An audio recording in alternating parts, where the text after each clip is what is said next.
Among the coronavirus outbreak, China has been hit with another virus outbreak that could be far deadlier if transmitted to humans, killing up to 60% of the people that get infected.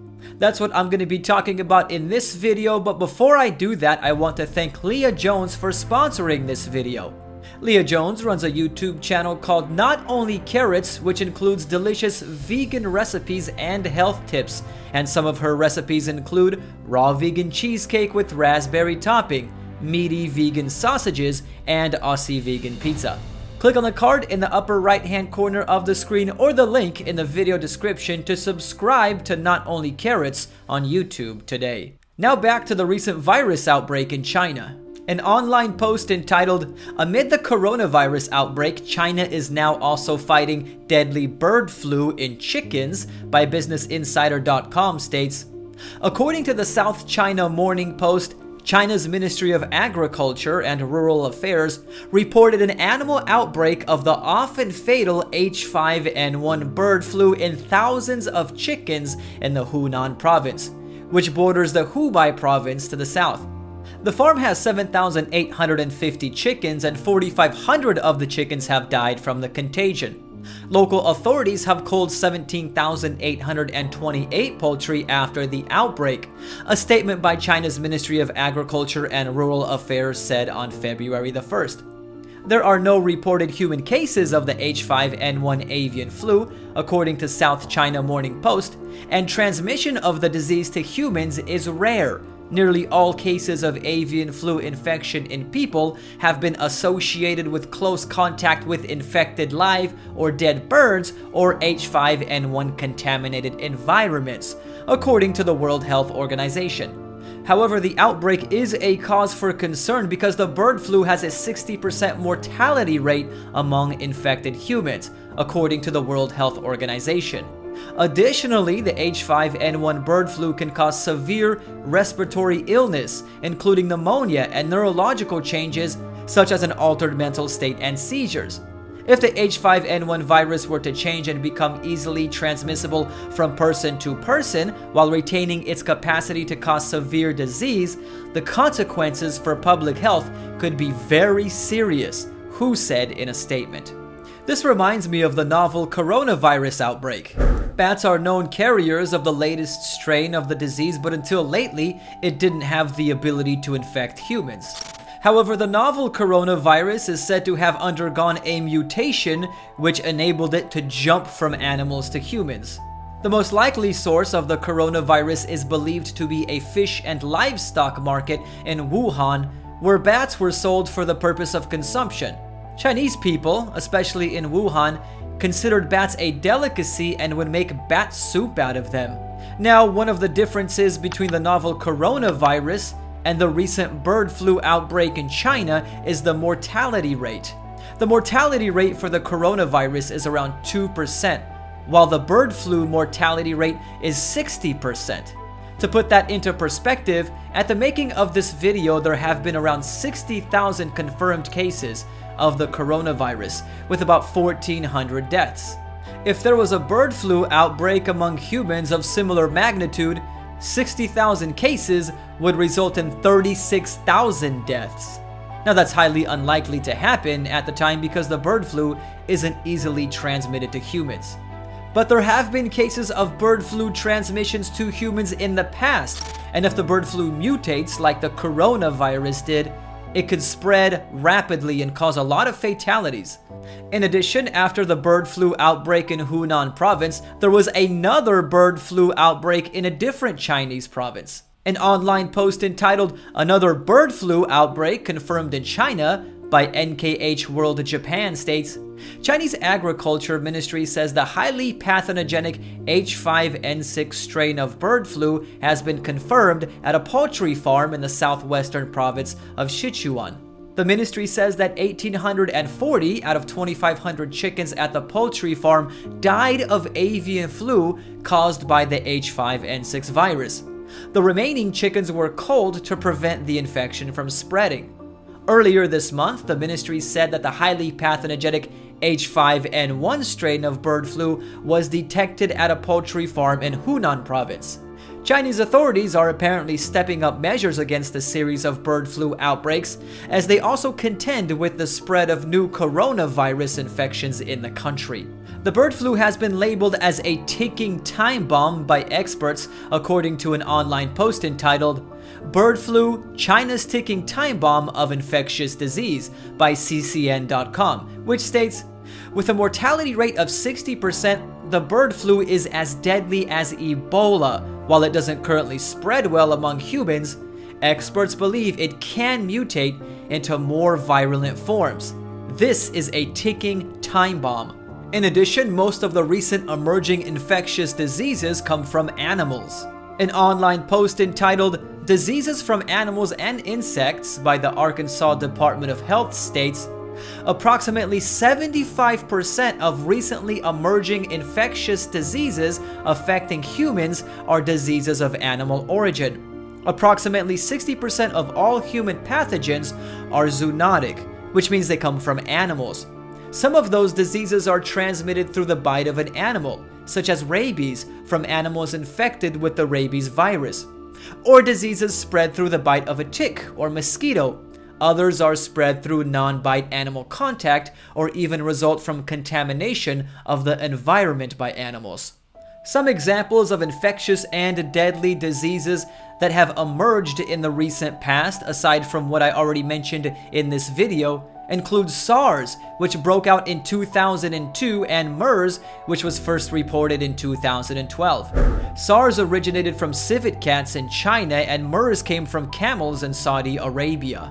Chinese people are known for eating civet cats, and camels were a delicacy in Saudi Arabia up until their ban in 2015 after a surge of deaths from MERS.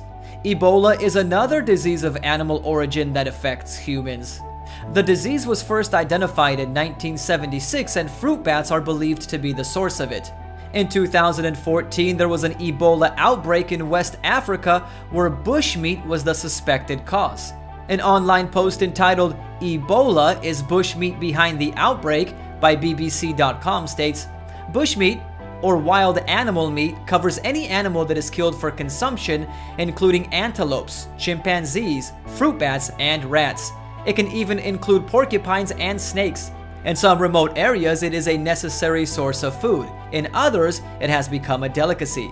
In Africa's Congo Basin, people eat an estimated 5 million tons of bushmeat per year, according to the Center of International Forestry Research. But some of these animals can harbor deadly diseases. Bats carry a whole range of viruses, and studies have shown that some species of fruit bats can harbor Ebola. Most of the animals where the infectious diseases I have been talking about come from, like civet cats and bats, are identified by the Bible as unclean. And so it's no surprise that people who eat them get sick sometimes. Leviticus chapter 11 in the Bible categorizes specific animals as clean or unclean. Those animals which are unclean are unfit for consumption, while those which are clean are fit for consumption. For example, in talking about the pig, verses 7 through 8 says, "And the swine, though it divides the hoof, having cloven hooves, yet does not chew the cud, is unclean to you. Their flesh you shall not eat, and their carcasses you shall not touch. They are unclean to you."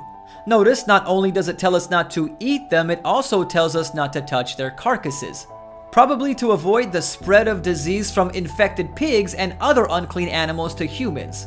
But not only are we seeing devastating results from people eating or handling unclean animals, which is to be expected because it's a clear violation of God's word, even clean animals are being infected with diseases that can be spread to humans, like chickens and the bird flu.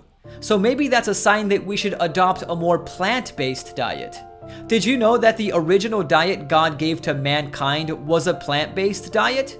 After creating Adam and Eve, God said to them in Genesis chapter 1 verse 29, "I have given you every herb that yields seed which is on the face of all the earth, and every tree whose fruit yields seed.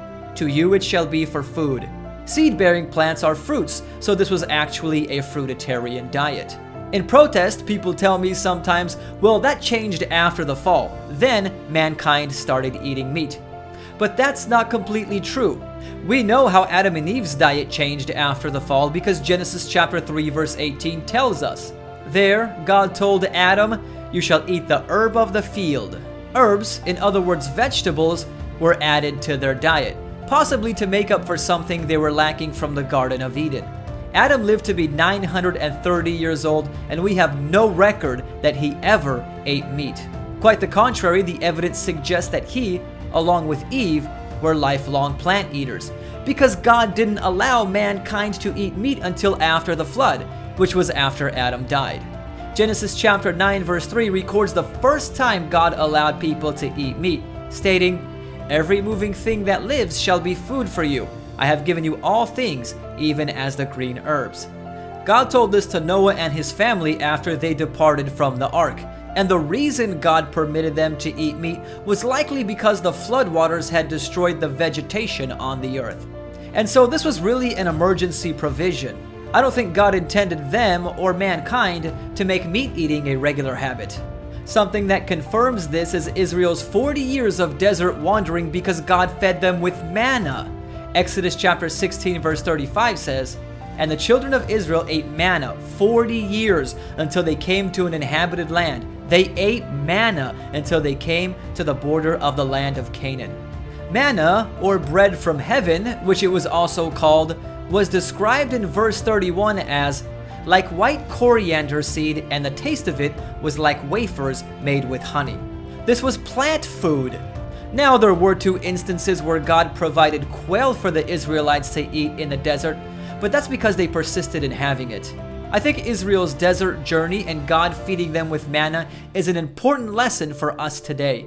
First of all, we see that God was leading the Israelites back to adopting the original diet before entering the Promised Land, a plant food diet. And Israel's desert journey and possession of the Promised Land of Canaan is symbolic of the end times.